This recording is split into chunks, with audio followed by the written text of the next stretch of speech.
Hello, everybody. Welcome back. Today is a mock draft, and it's not my own, and I'm not contributing this.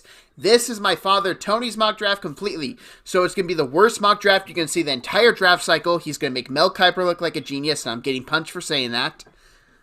But he is here, and I will be hosting. He'll be the draft expert. So say hello to the draft expert. And say hello, Tony. How's everybody doing? So how does it feel to be in Mel Kiper shoes for once? That's hurtful. I'm just going to say it right now. Okay, fine. How does it feel to be in Trey Wingo's shoes right now? One, I won't draft players like that, so we're good.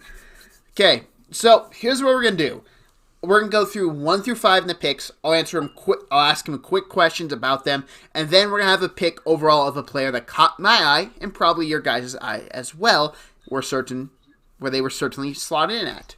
So up first, we have Bryce Young going off the board. Why did you prioritize Bryce Young over all the other quarterbacks here for Carolina?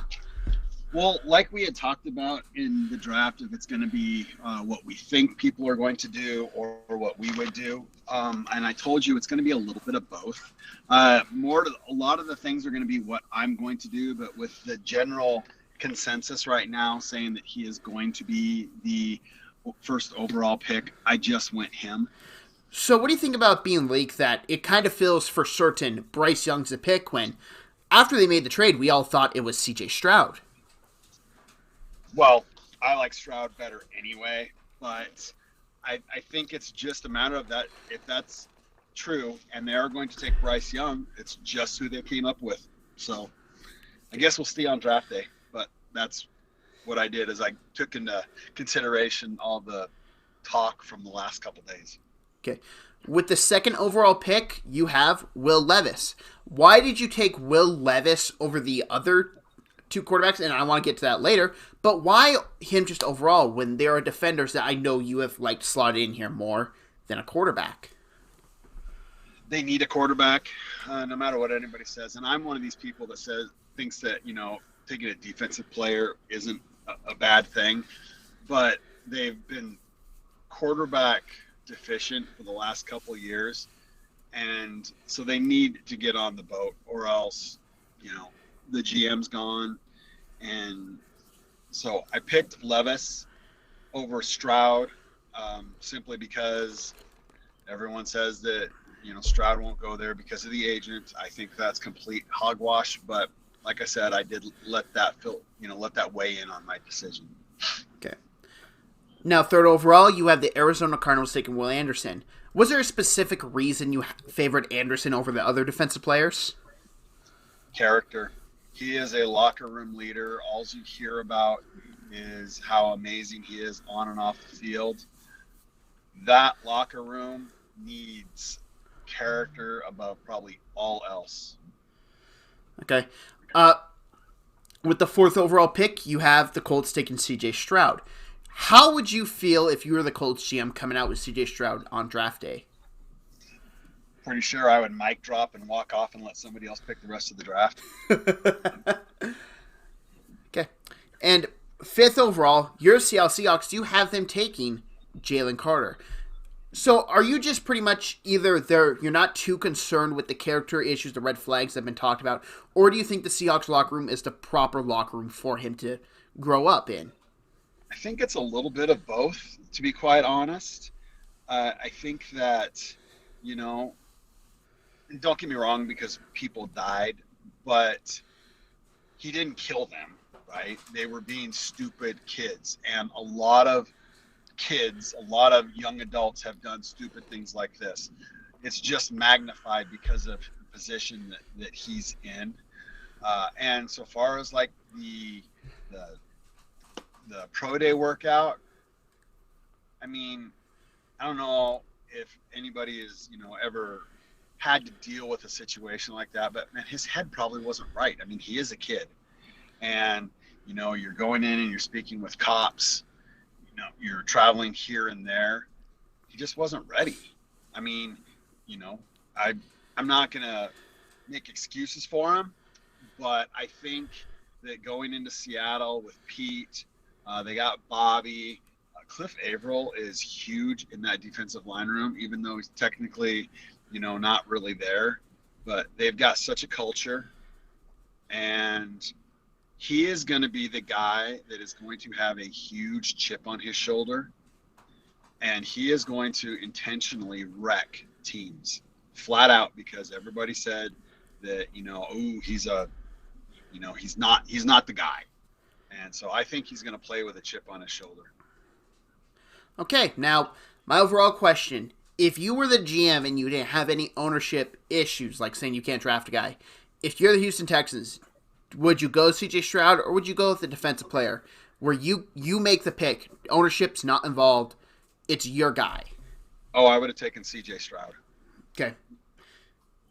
Oh, to answer that question real quick. Now let's move on to the bottom half of the top 10, and we're kicking out the Detroit Lions, taking Devin Witherspoon. What are your thoughts on Witherspoon as a player, and why did you favor him over Christian Gonzalez, Deontay Banks, or Joey Porter Jr., the other guys that are really highly thought of? 2 words: Dan Campbell. Witherspoon is just nasty, gritty, and that's Dan Campbell. Okay.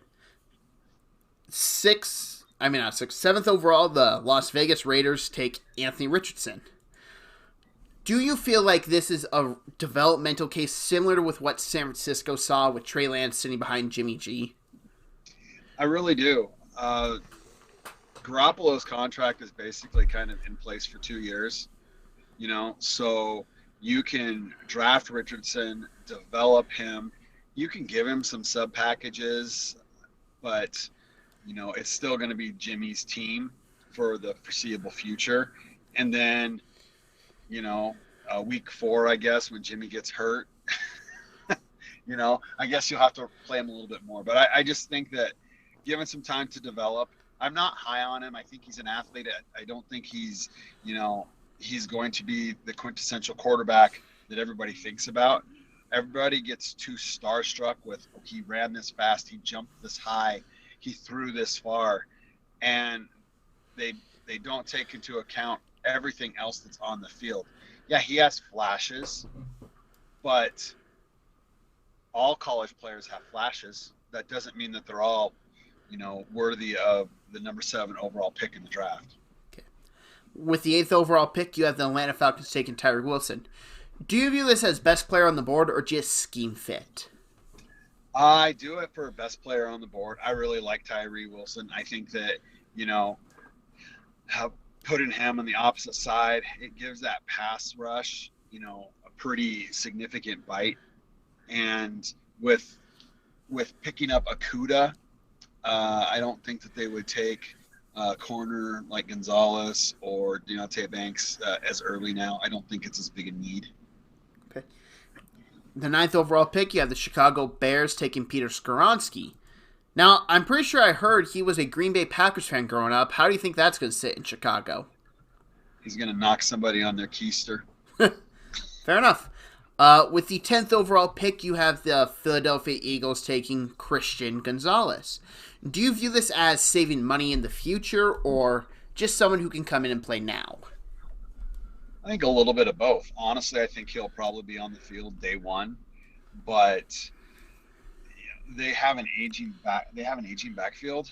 They're on 1-year deals now, so get in the heir apparent. Let him learn under that. I mean, come on, learning from Big Play Slay. I think it's a pretty good place to be at.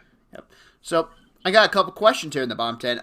Why did you take a cornerback in Devin Witherspoon over a D-end, edge rush, whatever you want to call him, and Tyree Wilson for the Lions, where you could add more to the front 7 instead of adding more to the secondary, which they did stock up on free agency?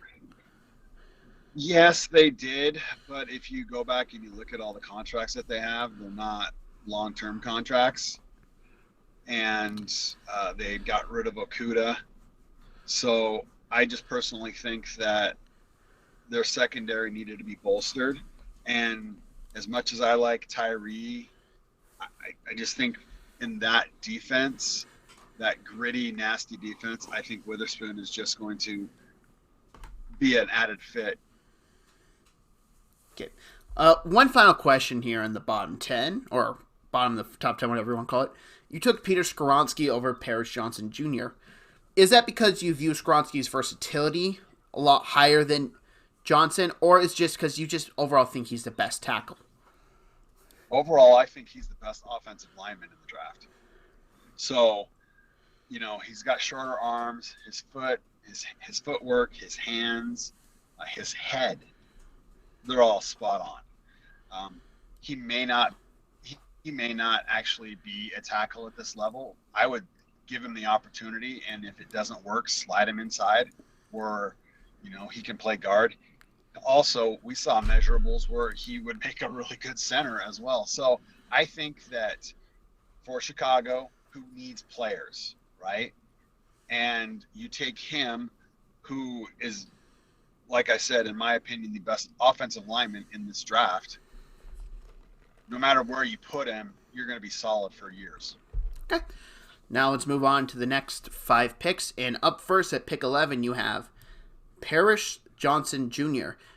Is this just the Titans need someone to block, or is this best player on the board? It's both. They need offensive line help all around, and on the board, he's the best. He's the best tackle. But if you don't view him as a tackle, remember he's played guard as well, and he was good there. So once again, versatile player. He's got heavy hands. They like to run the ball. No brainer. Okay. The 12th overall pick, you got Lucas Van Ness. Are you drafting him to play the Nick Bosa role in D'Amico Ryan's defense? Guilty as charged. I don't think anything needs to be said more. He's a physical freak. Bosa's a physical freak. He may not be able to be all of Bosa, but his line versatility, he's gonna be dominating. With the 13th overall pick, you have the New York Jets taking Broderick Jones. Is this just the worst kept secret in the NFL right now? Well, I actually have at 13 the New York Rogers taking Broderick Jones. I was about to say you sent me the wrong draft list if it's a different player. I got concerned for a split second. No, we are good there. Their O-line needs addressing. He is the best purest athletic tackle left, in my opinion. So get him and see where he fits, and make sure Aaron Rodgers is happy. Because if you do this trade for Rodgers, you want to keep him upright as much as possible, because you don't want this for just a 1-year deal. You want to make sure that he's there for 2 or 3 years, and the best way to do that is to make sure that the pocket's clean and he's got weapons. Yep. Do you think this signals they're going to be moving off Mekhi Becton? I honestly think that Mekhi is too big to play tackle with his legs and everything else. I would love to see what would happen if you moved him into guard. And he's so big. I mean, that would, I think it would be a good fit. He wouldn't have to kick out as much, and let's face it, his knees aren't good for kicking out anymore. So I think slide him into guard and just use him as a road grader, almost, DJ Fluker-ish, if you would, pardon the pun.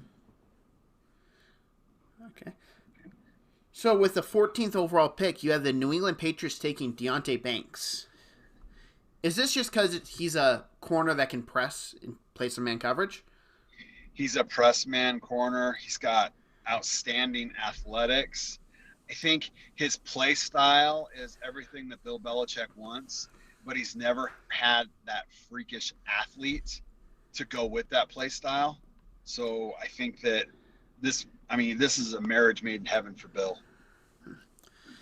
And with the 15th overall pick, you have the Green Bay Packers taking Dalton Kincaid. As someone who knows how you think of these tight ends, did it pain you to have to take Kincaid over Michael Mayer? It does. The thing is that I think, Kincaid is probably a better pass catching. I'm not as high on him, but he is a better target. He's a bigger weapon. Mayer is going to be more of the consistent move the chains guy, whereas Kincaid can stretch the field. And when he gets the ball in his hands, he can do things with it. And that offense is going to need, honestly, both kinds of players, both for Mayer and Kincaid. But that home run capability, I think maybe better suited for them right now, just because they're going to need to have some sort of excitement on their team. Okay, now to go for my question, a lot of Patriots fans seem to either want an offense tackle or a wide receiver. What would you tell them about going cornerback over wide receiver or tackle? Well, I mean, look at the division that you're in. All right, you've got Tyreek and Waddle. You've got Diggs, maybe Hopkins. I'm sorry, but a 320-pound offensive lineman is not going to line up on the opposite side of Hopkins and slow him down. So you need to solidify. And there are some guards and some tackles in the background that can develop. So far as a wide receiver, when has that worked for the Patriots? When they traded a first-round pick for one? Brandon Cooks has been traded everywhere. Why not that again? So, I mean, I think defense is more their key. I think it'll be interesting to see just what can happen this year with a bona fide offensive coordinator instead of whatever you want to call that fiasco that they had last year. I call it the rejects. The rejects on the block. So, we're kicking back off with the 16th overall pick, and you have the newly sold Washington Commanders taking Joey Porter Jr. Any reason you have Porter Jr. going to Washington in particular? They need cornerback help. He's a good cornerback. As far as I'm concerned right now, he's the best cornerback on the board. He's gritty. Riverboat Ron is gritty. I think he'll fit in that defensive structure pretty well. And like I said, I think he's honestly, it seems like he's been getting a bad rap lately, and I don't know why. So there he is. Okay. With the 17th overall pick, you have the Pittsburgh Steelers taking Darnell Wright. Where would you play him on their offensive line? Right tackle. Then, if you don't mind, what are you going to do with Chuck Okorafor? I can never pronounce his last name, even though I'm a Steelers fan. What do you do with his contract then? Because you can't get out of it until not this offseason, the following offseason. Well, here's the thing. It's a competition, right? Best players. He struggled. Maybe that's an understatement. Maybe you move him inside and see if he can play guard. I think Wright's just a better tackle option than what they currently have. And especially in the Matt Canada, whatever. I mean, they need a new offensive coordinator more than they need a new tackle, but that's neither here nor there. So, I think that you put Wright there and you play the best players available anywhere else and you see what happens. But just because you've got a bad contract should not in any way be the reason why you don't take a player. Yeah. I've been outspoken. I don't think they take a tackle unless the rumor is true and they're interested in trading for Parish Johnson. But, yeah. Now, 18th overall pick, you had the Lions taking Jackson Smith and Jigba. Do you not have faith in Jameson Williams, or is it just that you want to run 3 wideout sets more often? They ran 3 wideout sets a lot last year, right? And so I think that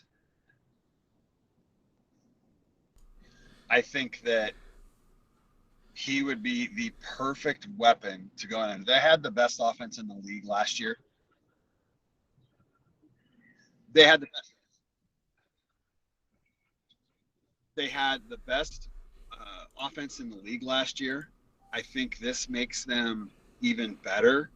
And you've already helped your defensive side out, so you bring up the best wide receiver and go there. It really hurts me because, to be quite honest, I'm a Seattle Seahawks fan, and I wanted him to slip till 20, but I just couldn't pass on him there. Okay. So, with the 19th overall pick, you have the Bucks taking Kalijah Cansey. Yes. Is there any particular reason you have him going to the Bucks? Well, they do need help on their defensive line, uh, and my thought process is you stick him next to the Space Eater in Vita Vea, and you let him wreak havoc. He's a gap penetrator. Vita Vea eats up at least two offensive linemen. You're going to get interior pressure like you've never seen before. So I thought it was pretty much a no-brainer. That's fair. And to round off this 5 selection, you have the Seattle Seahawks taking Myles Murphy. Are you just doubling down the D line to stop San Francisco? I am doubling, and if I had extended this out further, I would have been tripling down on the D line. Yes, they need defensive line like nobody's business. Currently, they have 3 defensive linemen, interior defensive linemen, on the board. I think the great thing about Murphy is that in early downs, you can play him on the edge. He's a good run stopper. He's a physical freak. We all know how Pete loves physical athletes. And then you can, when you're, on 3rd and long, you can slide him inside when it's just going to be a pass rush. And he still gives good run support there, but he also, can develop his pass rush as well.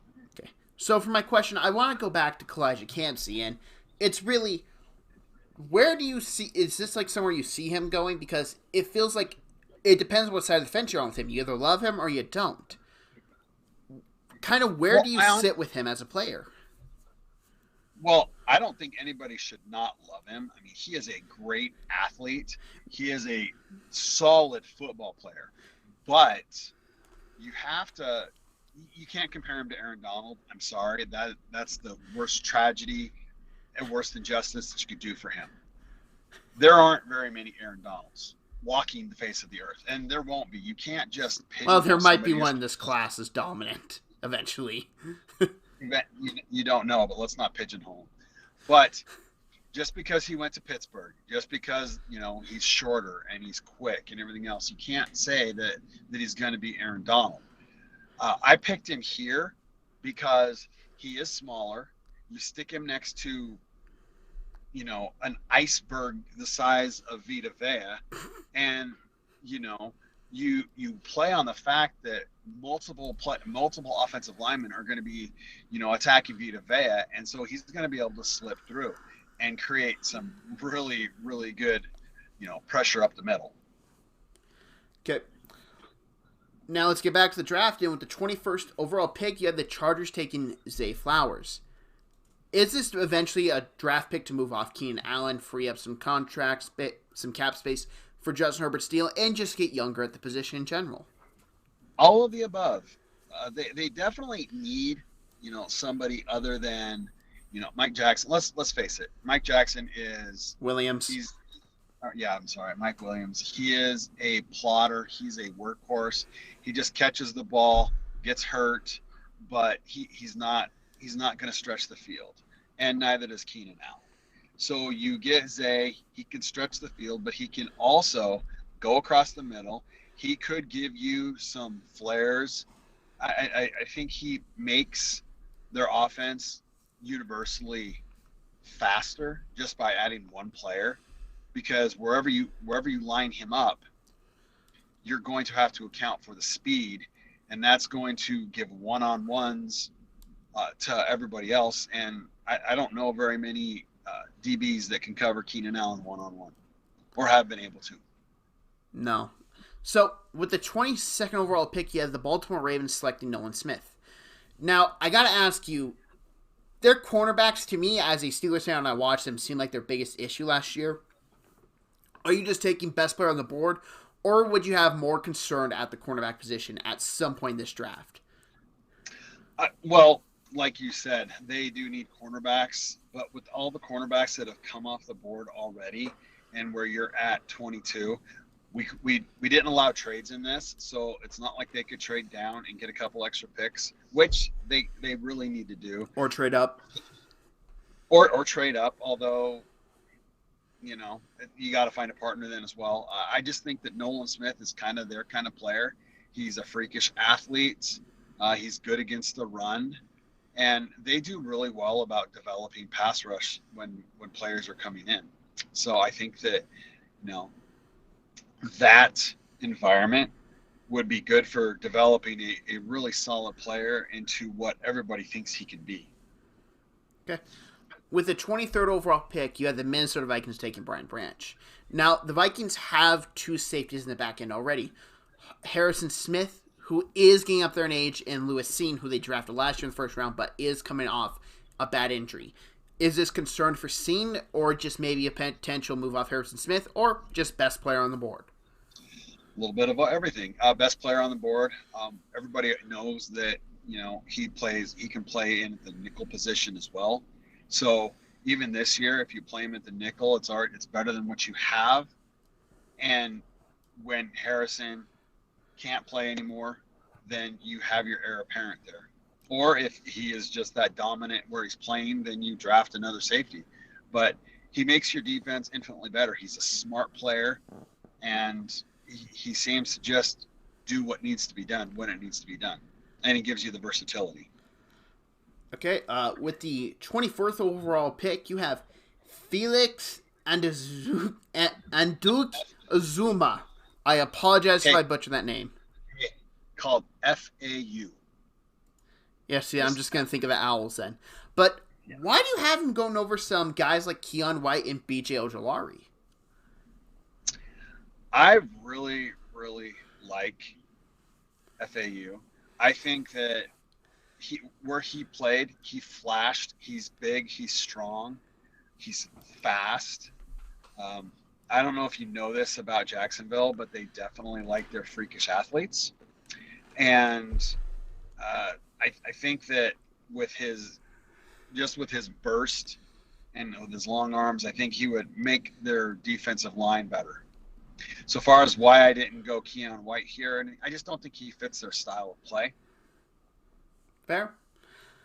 So with the 25th pick, you have the New York Giants, not Giants. What was I even going there? New York Giants taking Quentin Johnston.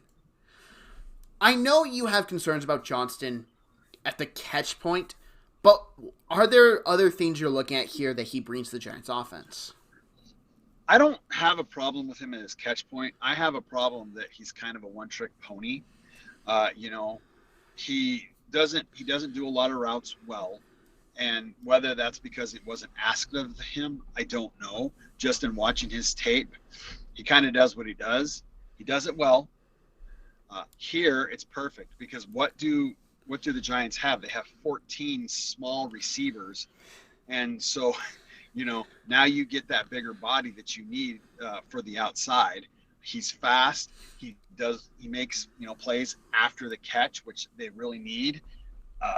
Dable was able to manufacture some passing yards in different ways. I think that Quentin Johnston would add a dynamic that they didn't have last year, and maybe help Daniel Jones develop even more. Okay. One more question for this overall selection. Why do you have Brian Branch falling down to 23? Because you can't pick two players in the draft at the same time. I think he's a great player, and he could fit a lot of different places. But there's a lot of needs everywhere across the board, and he's not really all the other DBs that I took thus far. They're pretty much outside DBs, so I picked him here because they need help all over as well. But like I said, I just figured that he was the best DB on the board at the time, in my opinion. Yeah. Here's what I'll say: when we're watching draft together, and Brian and the guy I want, no secret, I want Deontay Banks of the Steelers. If the guy I want's not there and they pass up on Brian Branch, I might be crying. But let's go to the bottom, and we're just going to do the rest of the draft right now, 26 through 31, so I hope you're ready. 26, you have the Dallas Cowboys taking Brian Brzee. Yes. Now, I'm just going to come in here with a question I had for this pick because this caught me off guard immediately. You've been on the Bijan Robinson to Dallas camps for a while now. Why'd you go Brzee? Uh, because I've watched a couple of their games recently, and you remember the the game against the 49ers, and their defense played really really well, but they got wore down. They got wore down.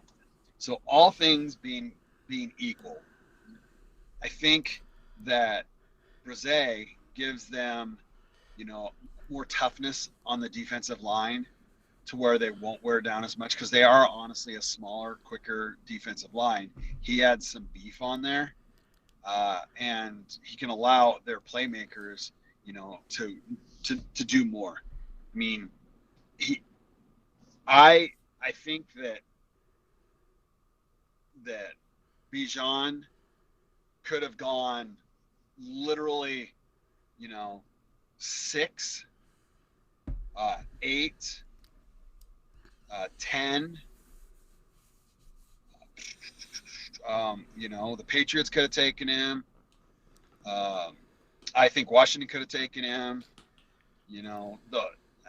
There's a ton of teams, that could have taken him, and in all eventuality might have taken him, but I just felt that they can get a running back later in the draft that can be a day one starter. There's a ton of running back talent in this draft, but there aren't a ton of players like Brzee that can make that impact on the defensive line. Okay. With the 27th overall pick, you have the Buffalo Bills taking Jack Campbell. Is this really just to replace Edmonds at the linebacker position? Yep. Absolutely. Now, with the 28th overall pick, you have the Cincinnati Bengals taking Michael Mayer. Now, again, I'm going to ask you about Bijan with the news that just happened with Joe Mixon. If you knew about the story that broke yesterday about him either taking a pay cut or getting cut, would you still take Michael Mayer or would you have taken Bijan? And why did you take Mayer for the Bengals?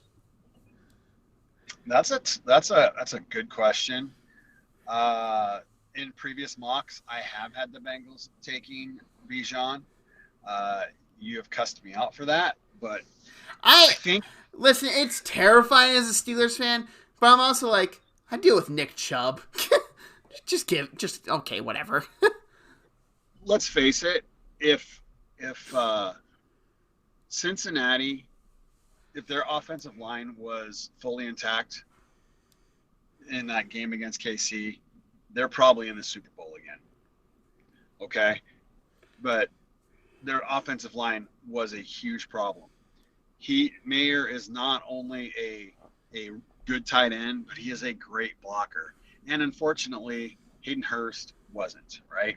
So I think that he is just a better fit for an overall weapon for them that can help keep Joe Burrow upright as well. And just like for Dallas, there are a ton of running backs in this draft class where they can pick up and be super effective. So I'm trying to find your next pick here for the New Orleans Saints. Keon White. Yeah, PFF does not like him. Rank 120th. Okay. Keon White here at pick 29. Do you see him lasting this long in the draft? Because I have a hard time seeing it when you go back and watch his film. He's a guy that literally could probably go anywhere from 15, I'd argue pick 14. It's possible. It's possible. He is a great athlete, a physical freak. Oh, we have a little internet interruption. I don't know if that's coming across there, but it's on my end. As he said, though, Keon White is someone special. Oh, there we go. You're back. You cut out completely. I went to fill some time.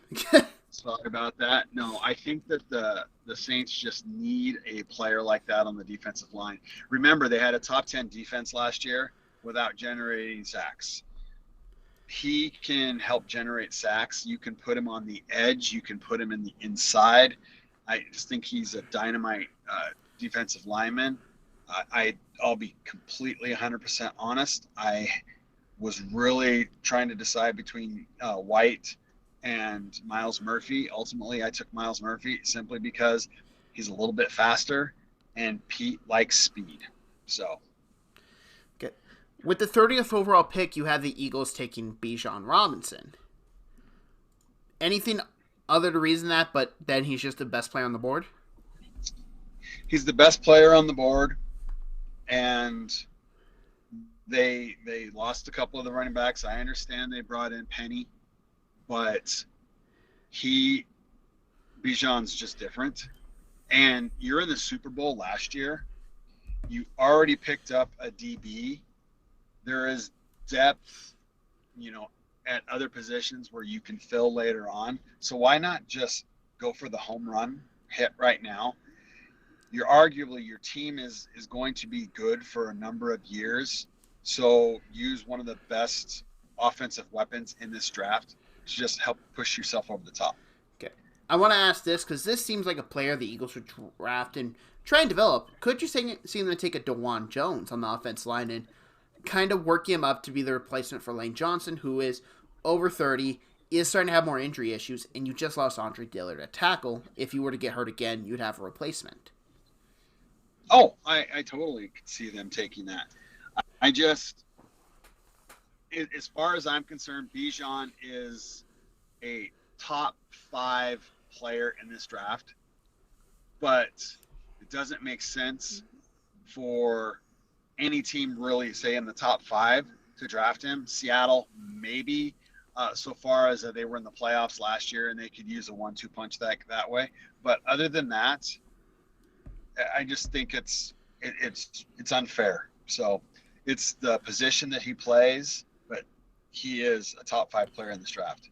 As far as I'm concerned, he's better than or he will have a better career than 3 of the quarterbacks that were taken in the top 10. It depends. It's my opinion. It depends strictly on running backs. We all know they don't last long in the league. Todd Gurley had an incredible career for as long as it was with the Rams, but eventually slowed down. Running backs are hard to position.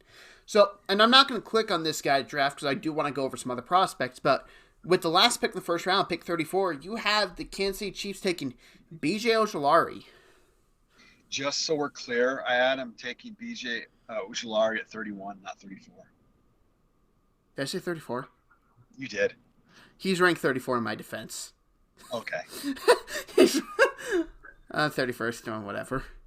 I'm okay if he last pick 32. I wouldn't mind him in the Steelers. Okay, but is there a specific reason you took B.J. Ojulari to the Chiefs? What does Andy love? Andy loves fast receivers, guys, smart guys, defensive guys that that work hard. He was captain of the defense at LSU, wore number 18. He's an Andy Reid guy. They've been getting younger on the defensive line. They did not bring Frank Clark back. So I think he could go anywhere between 20 and 31 in my opinion as well. He's probably not as well thought of as some of the other guys, but just so far as an athlete, I think that he would work. I think if you watch his 21 film instead of 2022 film, you're like, this dude might be one of the better edges in this class. Like, you could argue he is the 3rd best edge in this class if you watch the 2021 film and Ed Ogeron's defense. Once again, it just depends upon an edge and what depends 3-4 hybrid of 4-3 exactly. So, but there are some other players I want to talk about, which is why I let this on the screen. Up first, Will McDonald, highly athletic, very fun player to watch. Did you have any things about not having him on the board, or was it just he feels like a 2nd round flyer guy? He's a guy. He's not good against the run. He is, in my opinion, going to be a pass rush specialist. You're going to bring him in, like how Hassan Reddick started off, whereas he made his name by just getting to the quarterback. But you can run at him, and so I don't think you take him day one. Okay. Emmanuel Forbes, someone who has got some really good film, but is concerned due to his size. Did that keep him off your first round? Yes, absolutely. Okay. Jordan Addison, someone who was highly thought of after his 21 campaign with Kenny Pickett, didn't have as great of a 2022 campaign with USC, and arguably a better quarterback, probably not arguably, definitely a better quarterback, Caleb Williams. Do you feel like Addison there was just something about him being the number one option in Pitt that led so many more eyes to him than kind of going to USC where there was more talent around him? No, I think he's a great wide receiver. I really do. But once again, this is what I would do. And, we're lucky that any wide receivers got taken. Because no. It would kill you if you didn't take JSN. If JSN was on the board for Seattle, you would be crying if they passed up on JSN. I absolutely would. I really would. It would be a repeat of Marquise Lee. I did have kind of a fanboy crush on him, but no, I think that so many teams need defense, especially defensive help in this draft. And I think that there's a lot of defensive players that are better. To be quite honest, other than the fact that the wide receiver that the Giants need is a bigger bodied wide receiver, I wouldn't take Quentin Johnson in the first round if he wasn't a couple of teams that would fit what he fits what they need, right? Getting this further in the draft, you could have honestly put Jordan Addison with KC, and that could be scary, right? Because he's quick in and out of his breaks. You got to remember last year, he didn't play in as many games because he was hurt. So, his yardage was down, but he played in less games. And so I think that that's kind of a true misnomer. Plus, he was also learning the system, whereas he'd been in Pitt's system for a couple of years. They had that rapport. I just think that there's a ton of players in this draft that can be taken in the bottom half of the first round, and he just didn't make the list today. Okay, so if you listen to this, I don't think I've shut up about it. Pick 32 is Steelers. Could you see Pittsburgh take him at pick 32 and reuniting him with Kenny Pickett? I might have before. I think with the addition of Allen Robinson, maybe not. Not that Allen Robinson is a long-term answer, but too many mouths to feed. I beg your pardon. I'm sorry. Too many mouths to feed. Exactly, and they do want to run the ball. So there's only one ball. Yep. We got a couple more guys here before I let you go. DeJuan Jones, we kind of talked about a bit, but do you just kind of view him as this prospect that if he hits, he's a problem, but his size is a bit of a question? I absolutely do. He is a big guy. Didn't give up any sacks, this last year, and he went up against really good competition. But you're not going up against really good competition every week in college, whereas in the NFL you are, and you're going up against speed that he's never seen before. So whereas he was able to just be big enough to, not let people get around in college, that doesn't mean it's going to work for him in the NFL, and that doesn't mean it's not going to. But if you look at some of the really, really big offensive linemen that have come out in the past few years, they tend to struggle against, really dominant pass rush. And I think that's where he's going to have a problem. I still think that as a road grader, you put him out there and just let him push the pile. And even if he just falls forward, you're going to get 2 yards. Yep. Now to go to my heart, my guy in this class, Osiris Torrance. Man, why'd you have him falling out of the first round? Love him. I absolutely love him. You should know better than anybody how many times I've taken him in my first round mock draft. Here's the question. Do you love him more than me? I might. But once again, But once again, he is a specific kind of, guard. He's not going to fit really in Seattle or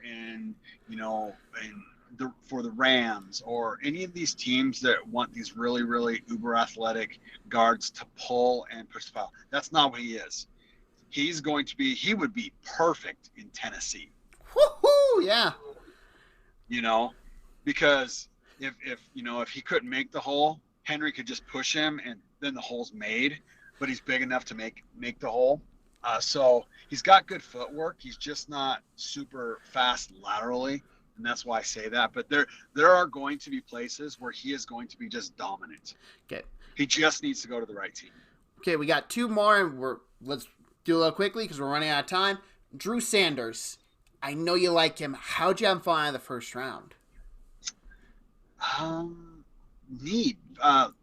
Teams need linebackers, but with Sanders, as much as I love him, and yes, he's a linebacker, but I actually will foresee him being more of a, 3-4 rush the passer linebacker than say, an interior Mike linebacker. And most teams that are in need a linebacker. There's better edges than Sanders out there right now. So, okay, and to wrap it up, maybe the guy that could sneak his way in the ball in the first round, but overall just kind of could be used to talk about. Do you have any consideration to put Hendon Hooker in here for a team? Yeah, I did, but I weigh the fact that he is going to be 27. He's not going to be out by the time he can play. 26. Well, by the time he's going to be able to play, it'll be a year later. I don't think he's going to hit the field next year. I'm not talking this season. I'm talking the following season. He's turning 25. Yeah, and he'd turn 26 next year. Yeah, my bad. We're talking 2024. He'll be 26, I believe. All right. But anyway, I'm not as high on trading into the back end of the round for that fifth-year option. You don't see many teams using it much anymore. For the most part, if the quarterback is good or if a player is good, they're signing him well before that. So I just don't see kicking the can down the road that far. And for the most part, where I would see him going right now, simply because the teams that are drafting early need a quarterback, most of them need a quarterback now, and he's going to have to wait. Could some of the other teams take a quarterback? I mean, Andy Reid's notorious for drafting a quarterback and developing and then trading for capital. So at 31, could they do that and, train him under Andy Reid, for a couple years and then trade him? Absolutely. But they're going to have to get him on the field to do that. And why do you take Patrick Mahomes off the field? You blow a team out like the bad Broncos. Well, that's going to wrap us up. Come back next week. We have more stuff that we're going to record this week that's released next week. My mock draft, and I'm not doing any bit of what I think will happen a bit. No. It's my big board, my own personal big board. I am going to burn the internet down in the NFL draft circles. People are going to hate me. It's going to be lovely. So if you want to come join that, if you want to find us on Twitter, my tag is at Jordan_J_Parish, and his is at Tony in Montana. Find us. You want to talk about this draft, and everyone enjoy it. We got Christmas next Thursday. Have fun.